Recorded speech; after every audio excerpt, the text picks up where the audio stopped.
Good afternoon to everyone from a sunny February Oxford. Good morning or good evening, wherever you are. Welcome to another Centre for Global Higher Education webcast. My name is David Mills. I'm Deputy Director of Centre for Global Higher Education. And as always, we have a great speaker and a great topic.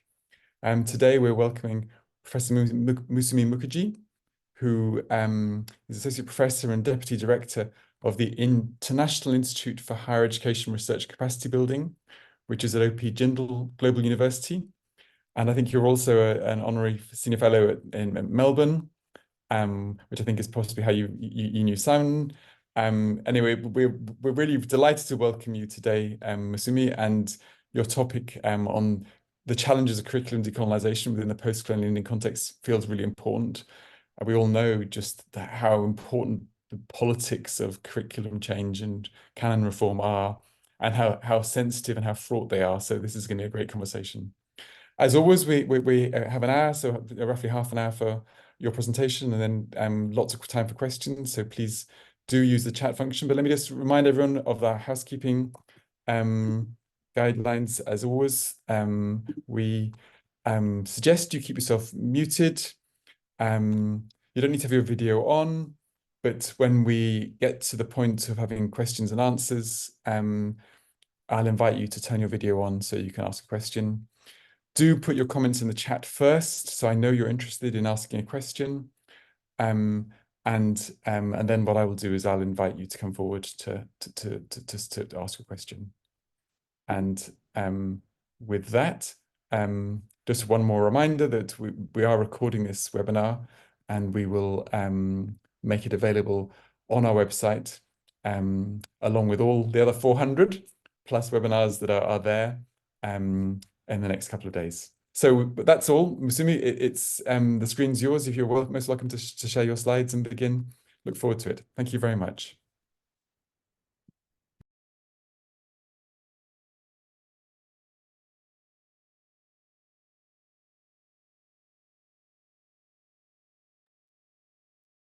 That's great. You're muted, Musumi, just a reminder.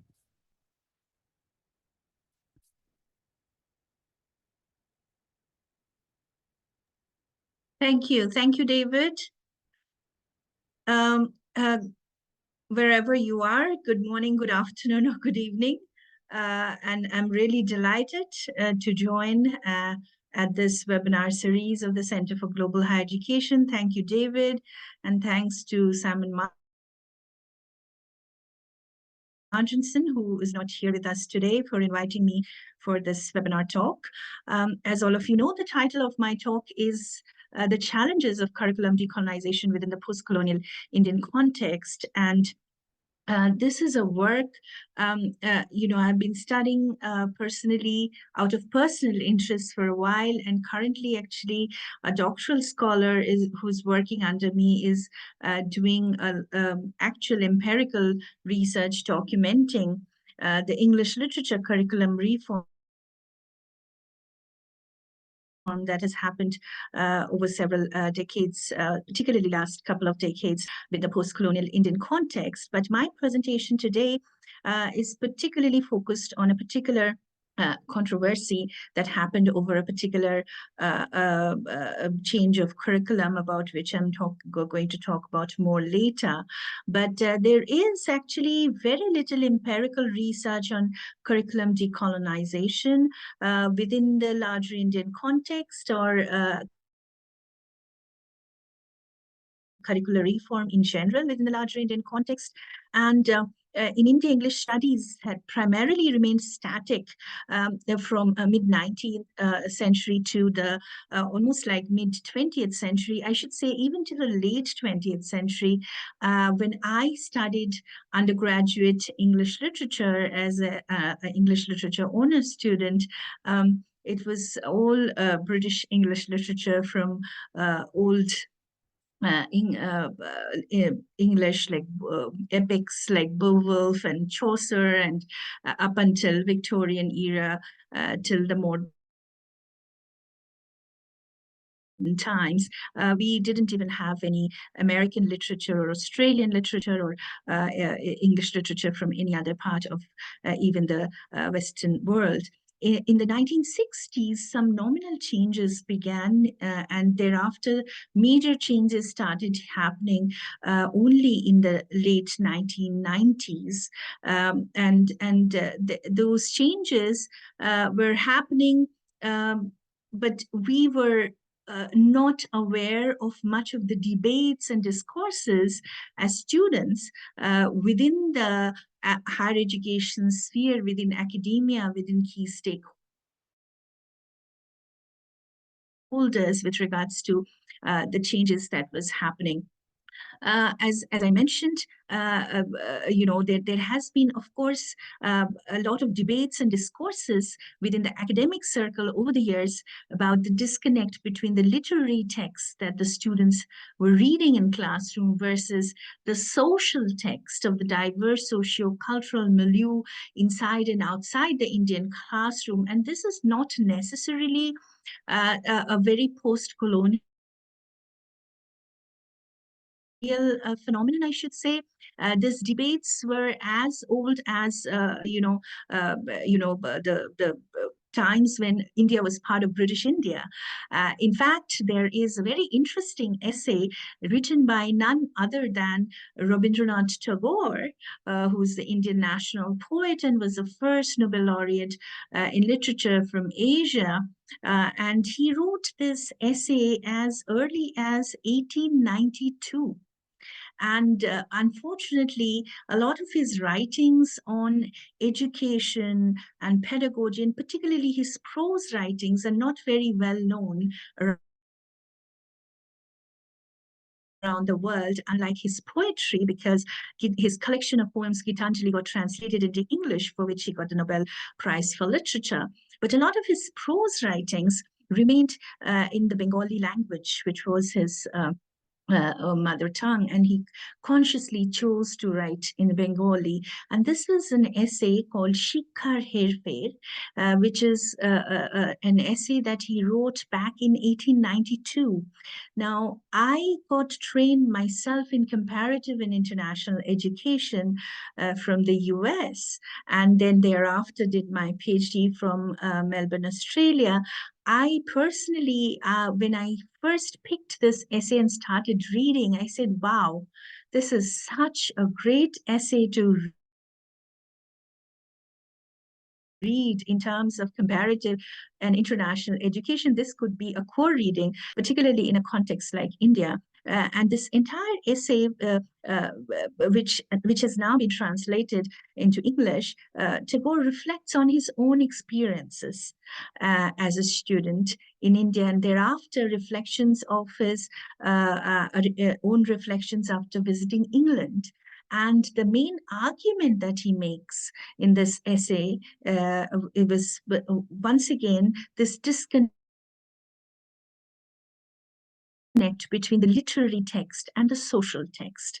And he, in fact, analyzes in this essay to highlight some of the problems of rote memorizing, of grammar rules, and even sentence structures. There's a lot of debates over the problem of rote memorizing within the Indian system of education at large, not just higher education. And Tagore traces this problem directly with the language, and not just language, but also the disconnect between the literary text and the social text. And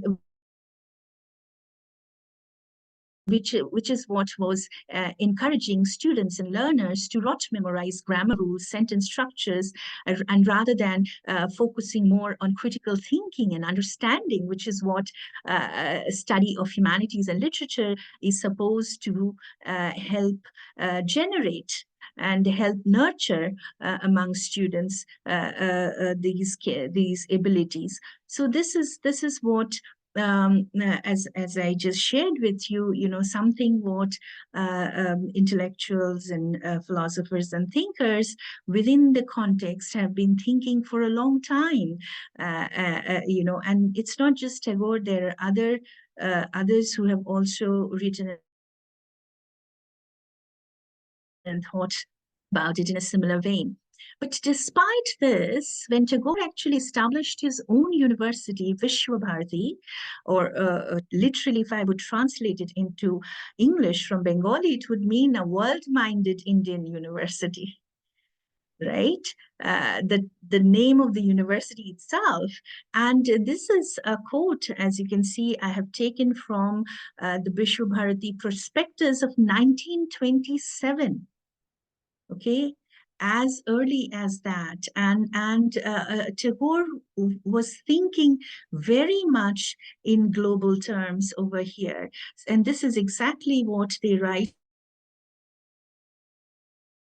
in the Vishwabharati prospectus. College students are expected to become familiar with the working of the existing institutions and new movements inaugurated in the different countries of the world for the amelioration of the social conditions of the masses. They are also required to undertake study of international organizations so that their outlook may become better adjusted to the needs of peace. So despite the fact that,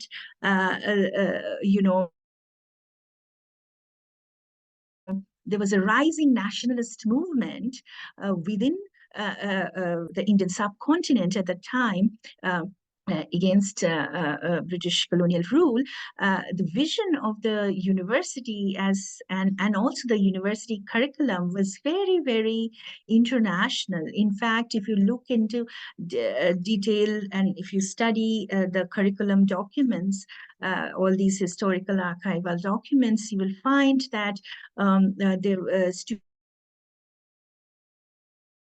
students were studying multiple languages, both Indian and foreign languages, and they were also studying English. Quite interestingly, Tagore even hired some European teachers, which includes German teachers of English as second language. As many of you know, there were a lot of exodus of Jews from Nazi Germany during those times. So some of those teachers came to India, to Tagore's Vishwabharati, to teach English. And Tagore thought that a German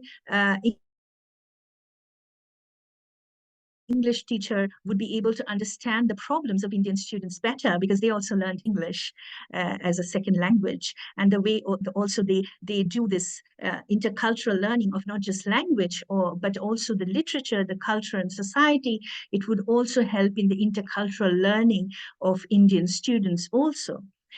So Vishwabharati's curriculum, born out of Tagore's own, something I have argued about, rooted cosmopolitanism, ideals, bridged the divide between internationalization and social responsibility of higher education, and was one of, as I have argued, was one of the early 20th century manifestation of global citizenship education. If you think in terms of the core components of global citizenship education, in terms of cognitive, social, emotional, and behavioral learning, because real hands-on learning and praxis was also something rooted in the curriculum in terms of rural reconstruction and social responsibility as important engagements for the students at Vishwabharati University in Shantiniketan. And they need to learn about international organizations to become harbingers of international cooperation and peace. So Tagore is often why I'm spending so much time on Tagore's ideas, because Tagore is often seen as his ideas on education as examples of decolonial thinking within this context, within this post-colonial Indian context. And often Tagore's ideas are also put forward in that context. So how did Tagore envision decolonization? This is something I personally am thinking and deliberating on for a long time through my own research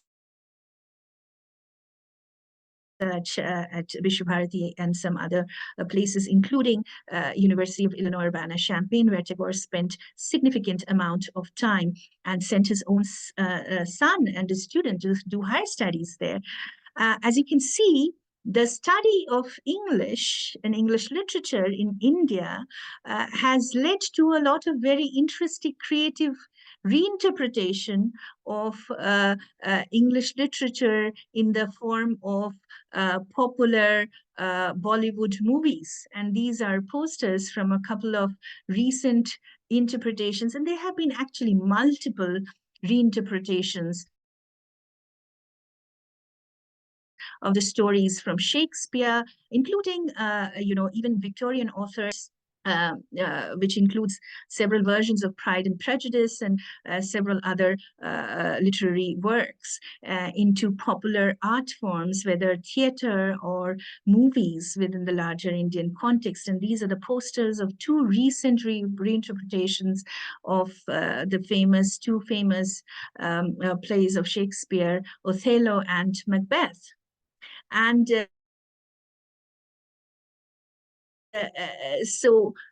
and at the same time, there has been a lot of not just public discourse and also debates within academia and within academic circles, but certain policy mandates also to indigenize the curriculum. And within this context, this is something I want to particularly highlight in my presentation today. This is what is the case study that I have been doing for this particular paper and presentation, is a controversy that happened recently with regards to the removal of certain texts from English literature curriculum by Indian authors. Once again, this really makes the landscape of curriculum decolonization, particular English literature curriculum decolonization and reform, quite messy within the larger Indian context, because these authors and the texts that have been, and there have been a lot of debates over why they have been removed from the syllabus.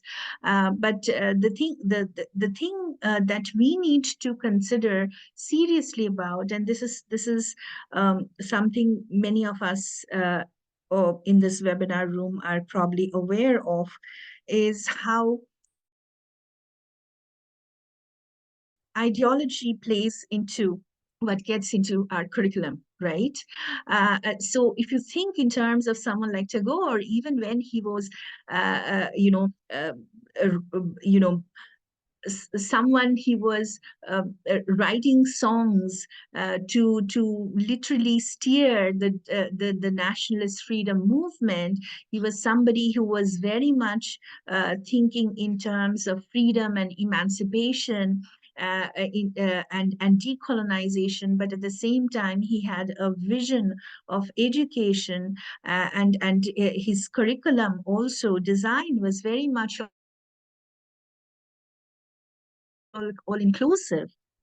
Whereas right now, if you look at the way curriculum decolonization is happening in post-colonial India, when territorially we have become a sovereign nation, often curriculum decolonization is happening in a very uneven terrain, and whose voices are getting heard? Who are the authors who are being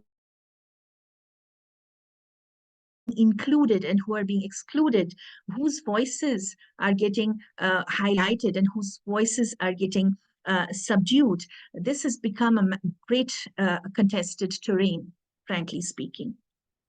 And one of the major issue over here, and in fact, that's really the major issue over here, is the problematic of curriculum decolonization in the Indian context.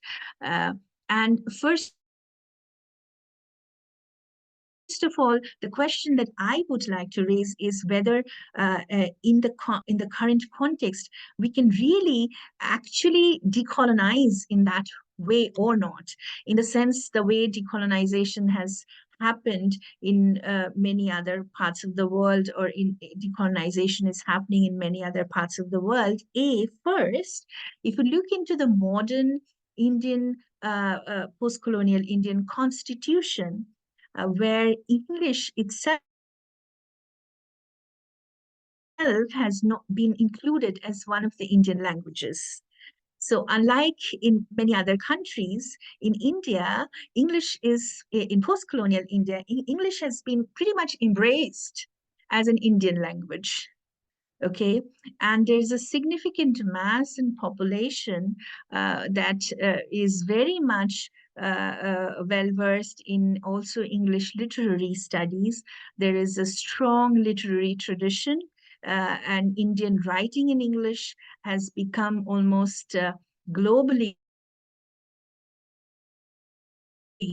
very, very renowned. There are several authors who have won Pulitzer Prize and different global recognitions, Commonwealth Writers' Prize, different other global recognitions in terms of their writing in English, in terms of their quality of their work, not just language, but also literary texts that they have produced, and whereby the kind of disconnect that Tagore was talking about in his early 1892 essay with regards to the disconnect between the social text and the literary text has been to a great extent bridged by these Indian writers in English, right? And in terms of language learning, also a lot of developments that have happened over the years, that really scenario has changed over the times. And oftentimes we need to also keep this in mind, particularly in that 1892 essay, Shikkar Herfed, Tagore was specifically referring to the problematic of the curriculum and also language of instruction within the context of school education, not necessarily higher education, right? And that's the reason when he set up his own university, Vishwabharati, the frame was very much international. Their learning of multiple languages and literature was integral part, including English, was integral part of the curriculum, and intercultural learning and international understanding and peace, the mission with which he set up the university. Shanti Niketan means an abode of peace, the name of the place itself where the university was set up. So the problematic of curriculum decolonization now, if we look at in the current Indian context, is primarily with regards to whose writings and voices gets included and who gets excluded. And these three women, unfortunately, lately, and this is an incident that has been much reported in the newspaper, as all of you can see. I have taken some newspaper clippings over here from different news portals. Their writings got removed from Delhi University's curriculum. And there has been a lot of debates and discussions with regards to the ideology that is driving this kind of expulsion. Now, what were they writing about? What were these three women writing about? What is the content of their writing that the curriculum committee members or board of studies members, they want to, they're not comfortable with? Now, this is where, once again, our thinking in terms of how decolonization is being imagined by different social groups, if we think in terms of ideology and curriculum, and in terms of ideology as something that is how people within a certain social group, they look at the world, their worldview. So I would like all of you to just reflect a little bit on these texts. Some of you might have read and some of you might know about these texts. Now, the first one, which in question, is a text that was written once again in Bengali, a short story by a famous Bengali author, Mahasweta Devi, and something which was very much a part of Bengali literary canon for a while, up until the time when Gayatri Spivak, who is globally known around the world as a renowned critical scholar, feminist thinker, translated it into English. And this story was part of a collection of stories that Spivak translated and was included in this volume called The Breast Stories, with an introduction by Spivak herself. And this story by Mahasweta Devi called Draupadi. Now, Draupadi was a very powerful character, woman character from the ancient Indian epic Mahabharata. And this story actually is a story of a similarly powerful woman from the indigenous tribal community of India. Now, for Western audience, those of you who might be in this room, you might wonder what is meant by indigenous tribal. Now, within India, there are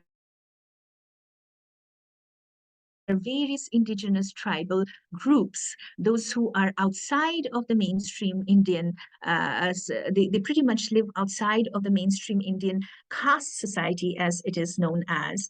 And these tribal indigenous groups have been living in this part of the world for several thousands of years, very much like the Australian Aboriginal community. Or Asia Pacific Islander community, or maybe the native Indian community within the North American context. So this particular story is about this tribal woman, Draupadi, who gets really abused by those who are responsible for law enforcement. And the story is striking all the more because very much like the epic character Draupadi, she is a strong woman, and she is not subdued by any kind of abuse, and she really strikes back. Just as Draupadi really excites her husbands and the Pandavas to wage a war against the Kauravas in the battle of Kurukshetra in Mahabharata, here the tribal woman Draupadi herself stands for her own rights, and literally, rather than feeling ashamed of being abused and humiliated, she literally walks stark naked without any shame in front of the law enforcement officers, almost like the goddess Kali, who is considered to be a very symbolic feminist figure within this part of the world, as somebody who is a symbolic of the destructive forces in this earth. So that's the story of Draupadi, written by Mahasweta Devi, whereby this marginalized woman coming from marginalized background, rather than getting subdued by abuse, she literally stands up on her feet, and like goddess Kali walks in a very powerful manner, and which is something terrifying. Everybody gets terrified seeing her in that kind of, because obviously whenever there is some abuse, people think that if the other side is affected by it, that's the victory of the abuser. But here she is absolutely unaffected. That's her demeanor with which she herself approaches her abusers.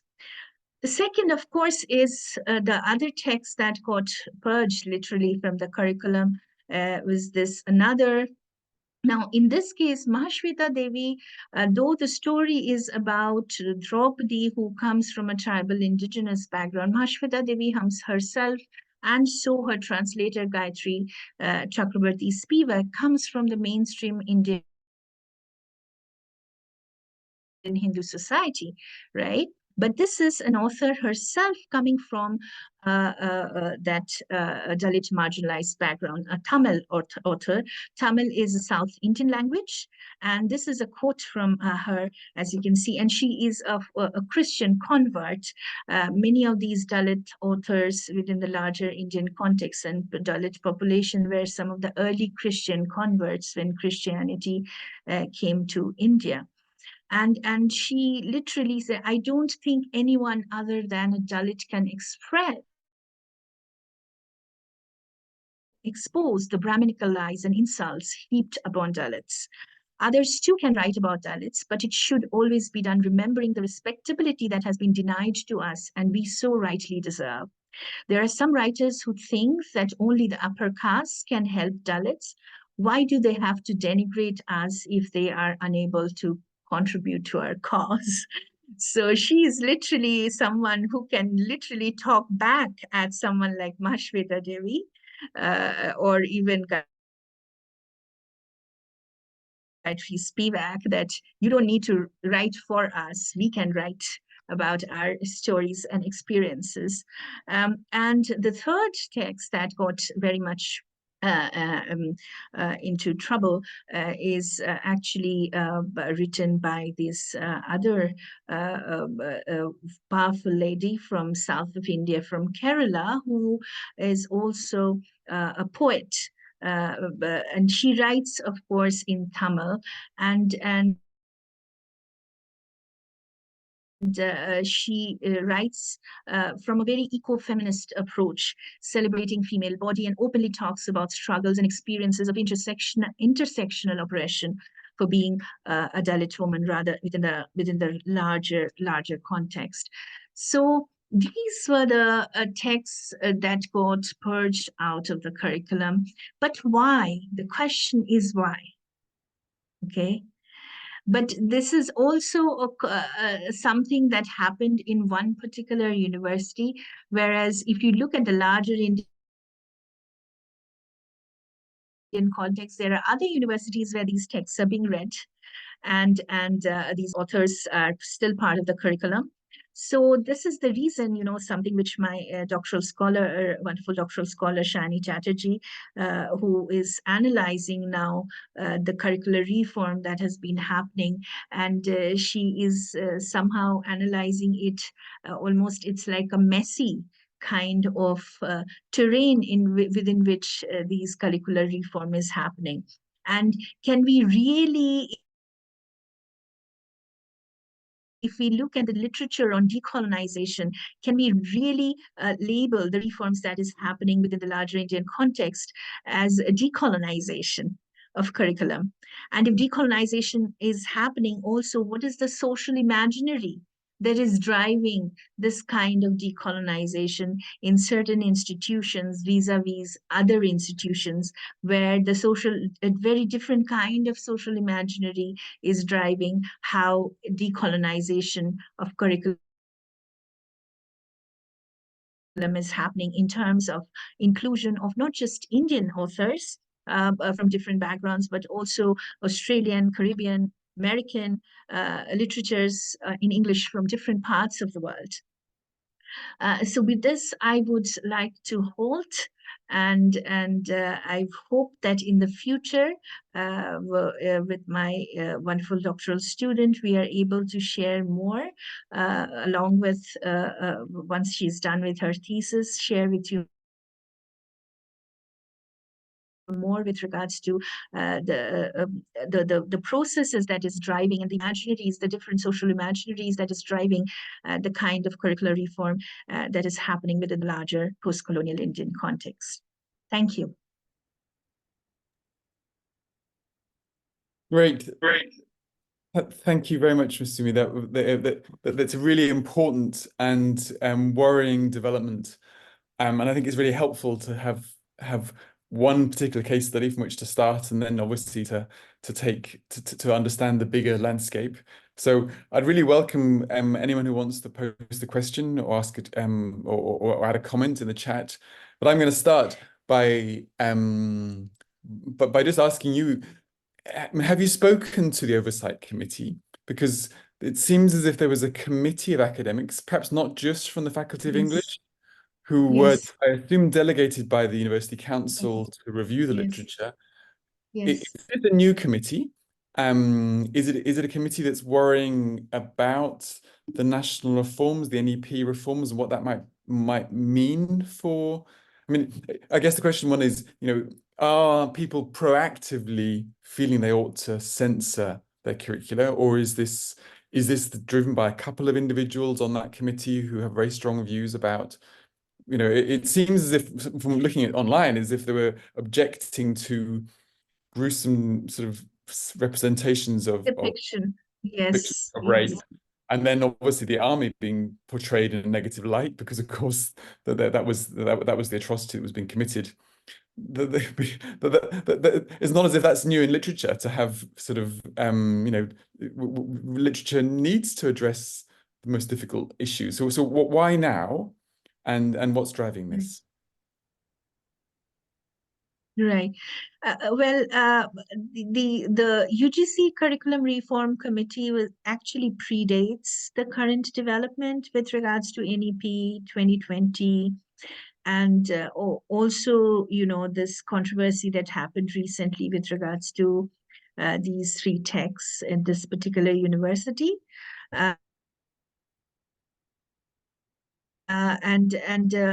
So they actually predate.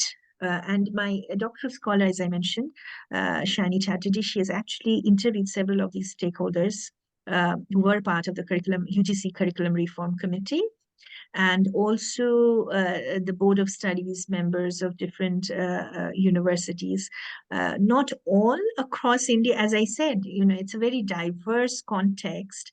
And I can see she's here in the room, Shani Chatterjee. Shani, would you like to unmute and speak a little in the room? Yes, brilliant. go ahead. I did ask her already if she would, so I'm really pleased you can speak, Shani. The screen's yours. Thank you so much. Am I audible? Yes, you're audible. Perfectly. Go ahead. Yes. Hello, everyone. Firstly, quite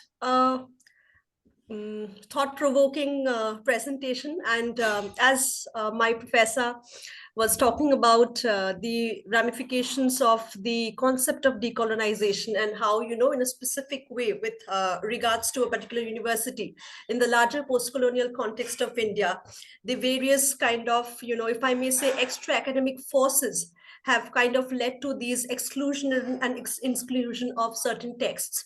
While this is interesting, a couple of faculty members from this particular university, whom I had the fortune to speak with, had to say that just to give you a bit of a background, that when there was this point of time when there was a lot of diversity in the way texts were chosen to be included in the English curriculum.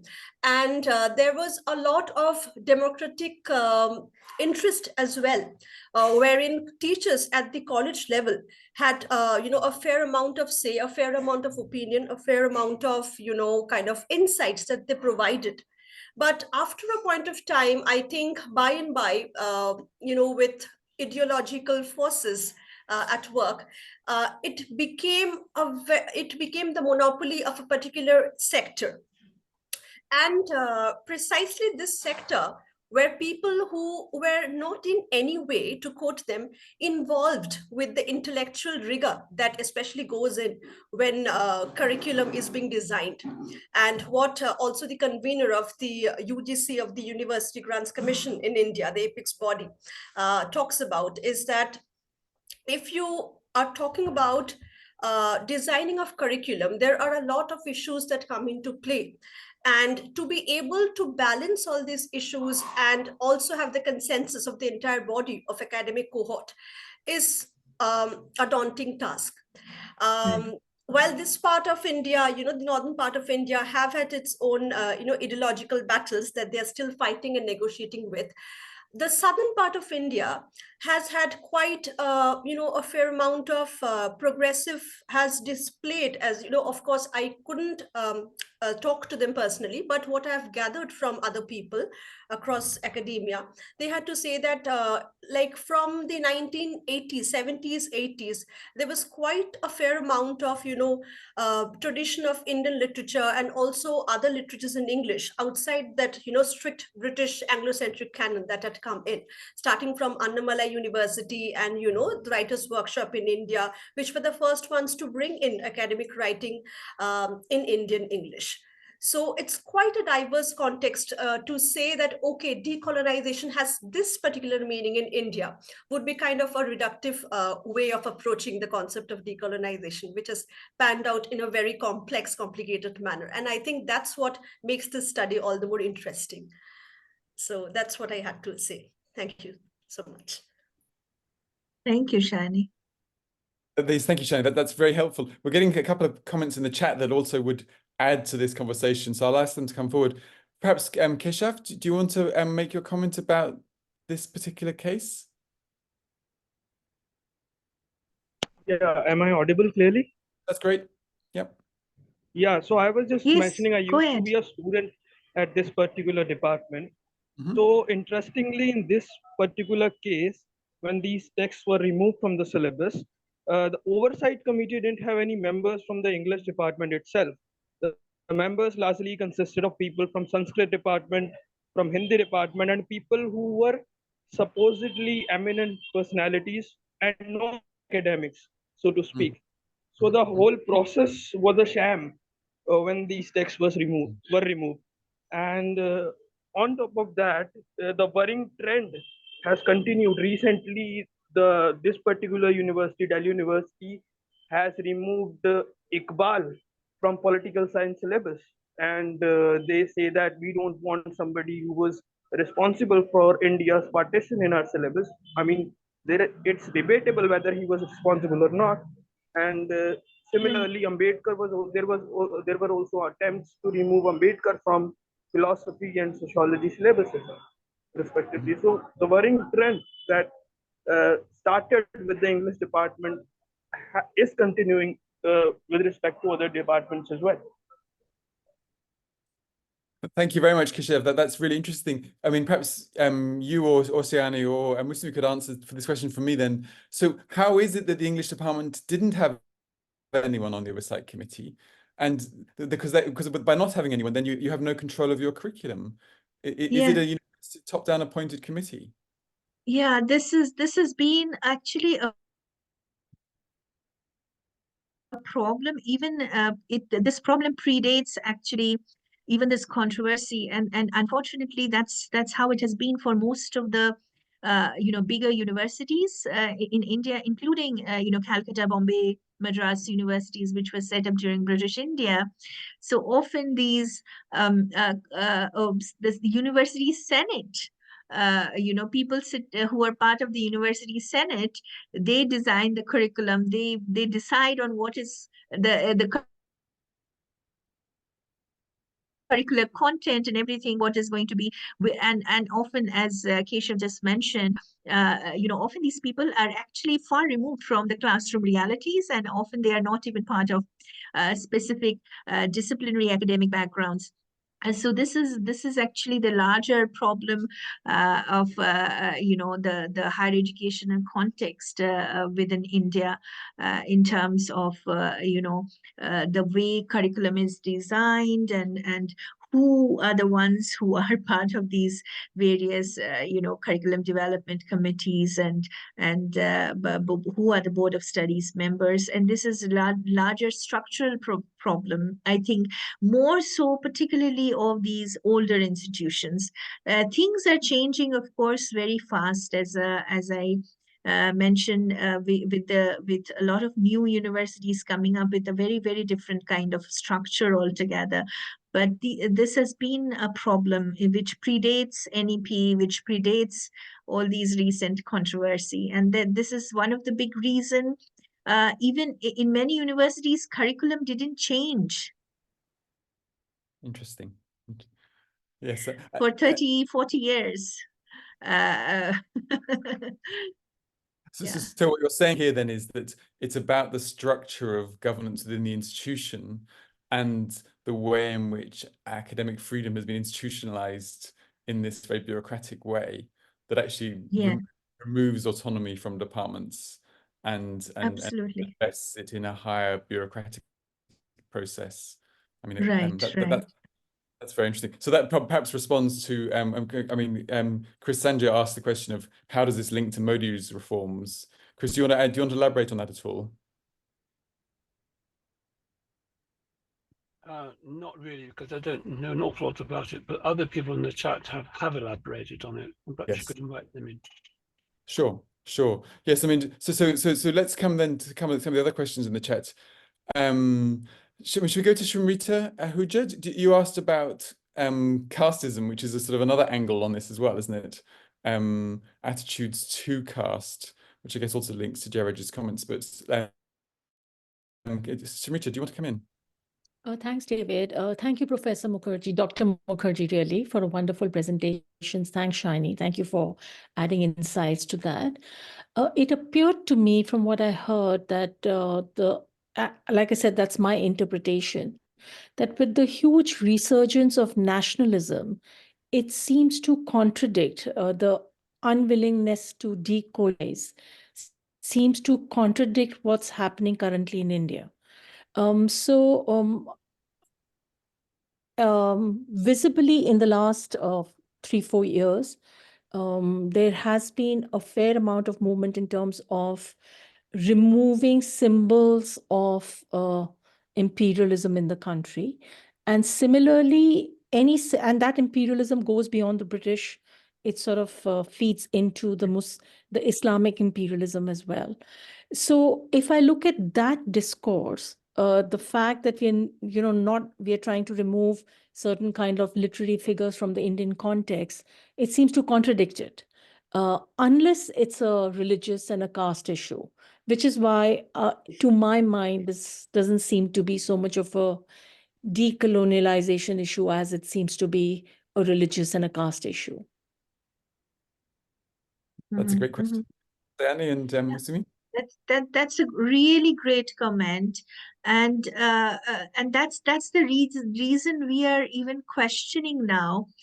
When Shiny started working, when I also started thinking about this project even before Shiny started working, we were thinking in terms of decolonial reform. Now we are even questioning, can we really call it decolonial also, with regards to the kind of curricular reform that has taken place. But there is no doubt about the fact that there is a rising discourse on decolonization. In fact, there have been some texts also written, essays and articles on the topic. And also, if you look at even NEP, there's a big focus on also indigenization, and like the prior to national education policies back in the 80s and the 60s and 80s, there is a strong focus also on indigenization of the curriculum. And not just in terms of language, but also in terms of the content of the curriculum. But here, once again, what I personally have been reflecting on in terms of how this decolonization is happening is very much also dependent on the social imaginary of all these people, the stakeholders who are involved in which includes these members of these certain committees who are put in charge to do the curricular reform work, and the kind of social imaginary that is driving the kind of changes that they're making. It could be even argued, some people can even argue that it is Orientalist in its own way in seeking to portray a very ideal kind of image of India even if women authors are getting included, which women authors are getting included, even if Dalit authors are getting included, who are the ones who are getting included, what kind of story they're telling about India and Indian society. It's very, very important, and I think that's one of the big reason, but probably these three texts fell under the axe. That's very interesting. In terms of the kind of a story they were telling was not at all flattering about the decolonial or post-colonial India, the shining imaginary of what India is, what India was. It kind of contradicts. So even if Dalit authors are included, even if women authors are included, I think it's very, very important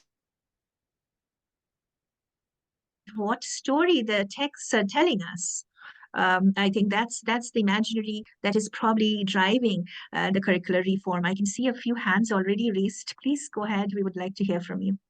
Yes, no. I mean, you're right. The very politics of indigenization becomes complicated. What it does is it opens up everything for potential political contestation, doesn't it? And this assumption that somehow there's the right representation, which is very naive in terms of literary terms. How could one have a proper representation? So, Siani, did you want to come in first before I invite Amita?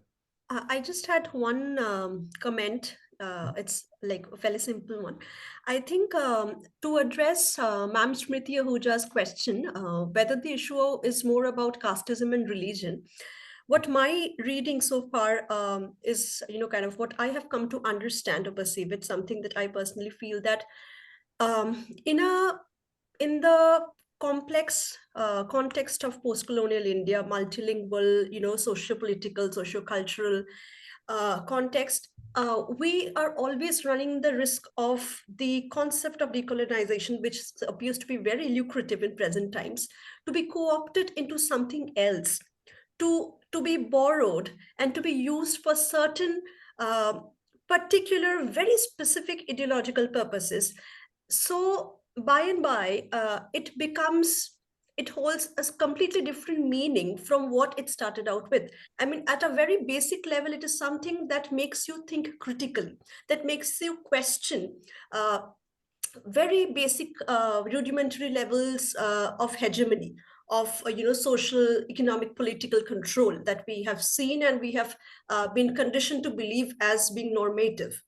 So maybe we are at a very, we are at the kind of standing at the edge where we are, in a very perilous situation where the co-optation of something that started out as a way of critical thinking, of progressive thinking, might be, take the guise of something else. So that's what I wanted to kind of, comment on, something that I've been thinking about of late. That's it. Thank you. That's great. Yes, it opens up all sorts of risks. Let me go on quickly because we do have lots of questions now. Amita, do you want to come first? Sure, thank you. What a great presentation, thank you. In the UK context, decolonization, seems like one thing, and then when you look at other contexts in other countries, I think it's really fascinating how it works. I was at a talk recently delivered by Dr. Anna Bernard, who has written a book called Decolonizing Literature recently. And we got into this discussion, about this question of English literature, right? What does that mean anymore? And I was saying to her, it's interesting because back in the early 1900s, my granddad in India, did a degree in English literature, and it's so pervasive. It's such a worldwide kind of a known subject, and it's one of the hardest subjects to do decolonization in, because many times in many other disciplines, people kind of see the way forward with decolonizing, but with English literature especially, there's this idea that there's a canon and it can't be broken, and it's sanctified in some way. So I think we were talking around this idea that surely this kind of hegemony of English literature as one department and comparative literature or translation studies being another department are problematic in itself, and maybe we need to actually have departments that are now known as literature and can include anything. I'll finish with saying that it's also connected to how the publishing industry sees literature and what is considered serious literature versus commercial literature, and how much people from former colonies are still only allowed certain spaces in the publishing industry, which are technically usually kind of literary kind of spaces rather than commercial spaces. So I think it's all kind of connected, and not to mention also that in the UK, not completely different from what Moushami was saying, we've had arts and humanities departments disappearing because of funding, the funding situation and the way the government looks at the arts. So there is a lot of, there are parallels in the things that you're saying. But yeah, I just thought, is there any question of this literature rather than English literature? How do we break that hegemony that we've lived with for such a long time? There's another question. Yes, no, I'm going to take a few more questions that I can. I think we can take another question or comment and respond. Yeah, I'll take a couple more questions. Ron, you had your hand up for a while. Do you want to come in? Hi, thank you. Hi, I'm not sure if it's so much a question, and I'm aware of the time as well, but I want to start the same, but thank you. That was very insightful. I don't come from a literature background, but I think the same sort of narrative exists not just with literature, but many other subjects. In fact, I'm from the business department. I've carried out a research in 7 different countries and of franchise courses of UK education, so UK degrees being offered abroad. And 2 points that I want to make about the colonizing and decolonizing. You talked about the contradiction, but also the paradox. So there is this notion of the prestige of the old colonial view, if it's British, it must be good. But also there is this struggle, some resentment and wish for local identity, and they're happening at the same time. And you see this paradox exists, not just in literature, but also in any other academic textbook. But I also want to talk about the notion of decolonizing that exists in the UK. And when it comes to our franchised courses, because there's a lot of courses that are being taught, including literature, being taught abroad.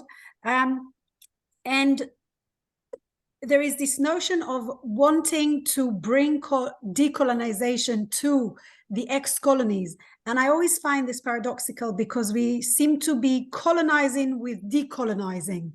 You have to decolonize now. We will teach you the right way. And it sounds immensely colonizing to me from where I stand, albeit with good intention. So I think these are notions that we need to reflect on and discuss. But this particular presentation and the stories really, really touched me, and I've learned a lot. Thank you. Great, thank you. Yes, and I think that's a really good point. It's how theories and fashions travel. Have we got time for one more quick question? Gary, do you want to come in and on that theme?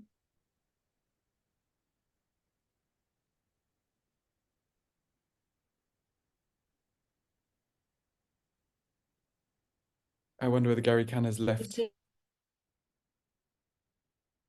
So yeah, he might have left the room. So why don't we ask? Let me quickly respond. Please, Can yes, yes.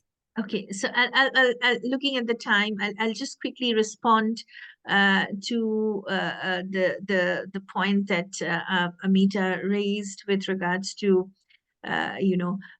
frankly speaking, there is no one way to decolonize. And as we all know, drawing on Walter Mignolo's work on global design and local histories always plays out plays a big role in the way global designs, they actually unfold in various local histories. And these, even if we look at decolonization itself as a global design, you know, if we look at the literature on decolonization, the way decolonization is being theorized and the way it is happening within the North American context, in the context in the UK versus in Africa or Latin America versus what is happening within the South Asian context in India is very, very different. And of course, as I have tried to highlight, and something what my doctoral scholar Shiny is also finding through her study, is since the Indian context itself is internally so diverse, the way curricular reform has been happening, you know, it's not only driven by this UGC curriculum reform committee at the central level.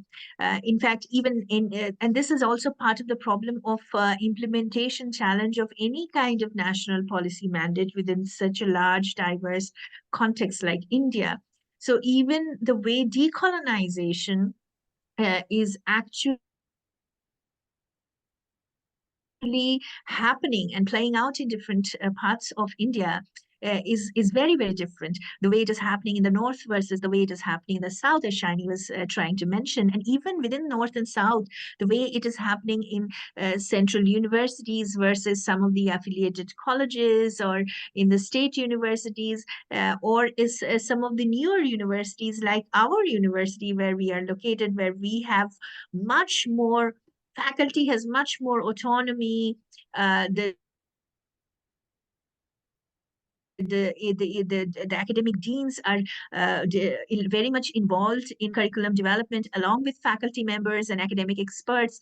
So it's a very, very different kind of space here within the higher education landscape itself, which is very, very uneven, and depending on the existing structure of the university, the way the curriculum reform is happening is also very, very different. But in different parts of India. That would be my comment to sum up what we have been trying to discuss with all of you over here today. Good. Thank you very much, Sumi. Yes, I think we're recognizing the limits of this term. And yes, it's important. Thank you all very much for coming. It's been a really important discussion, Sani. I'm assuming you've opened up. Did you have any last comments, Sani? Go ahead. Yeah, I just wanted to mention one last thing, which, you know, I think Amita ma'am's comment or kind of query led me to think about. So I mean, as far as naming the departments of English as, you know, English, teaching English language and literature, and why not just maybe departments of literature?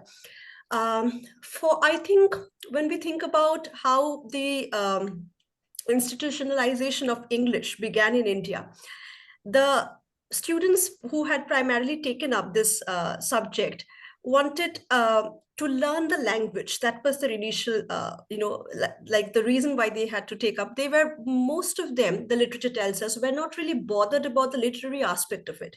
It was primarily maybe for instrumental purposes. And as also the convener of the UGC curriculum committee agrees, that we still have this, you know, a group of people who come into this discipline to study English honors and then thereafter also do their major, are looking at school jobs. So at, you know, and specifically when it comes to taking up school jobs in India, I'm told that that title of graduating in English languages and literature is very important till now. So things still are viewed through that kind of a colonial lens. We have come very far away from political independence, from, you know, from being territorially, you know, the masters of our own land. But in some ways, we still are, you know, pulling the chains of, you know, kind of the colonial yoke, if I may say so. That could be one of the reasons why we still haven't been able to shed off the tag of English languages and literature. we still look back at our colonial past with a sense of nostalgia. So yeah, one of the ways, maybe in the future sometime we might be able to have a complete overhaul of this entire idea of, a strict Department of English Languages and Literature. Some of the universities have been trying to do that. For example, Jadavpur University, which has broken away from its Department of English Languages and Literature and has led to, the creation of many sister departments, starting with the School of Cultural Text and Records, Digital Humanities, which have faculties right from the, English department teaching there in those specific schools as well. So that was my comment. That's great, Chani, and I think that's a really helpful way to end, which is that these are intellectual questions, but these are always institutional questions as well, and they're to do with the university's relationship to the labour market and to larger societal demands. Thank you both very much. It's been a really interesting conversation. Thank you all for your questions and comments today. We couldn't get to everyone, but you could see in the chat that people were bringing up really important further topics to sort of carry on this conversation. I hope we'll hear again, Shani, from you and Masumi at some future point as this research unfolds. Thank you all for coming, and do come back for our next webinar, which is coming up on academic freedom on the 7th of March. So fascism, free speech and freedom. Thank you. Bye-bye. Thank you. Bye-bye. Thank you.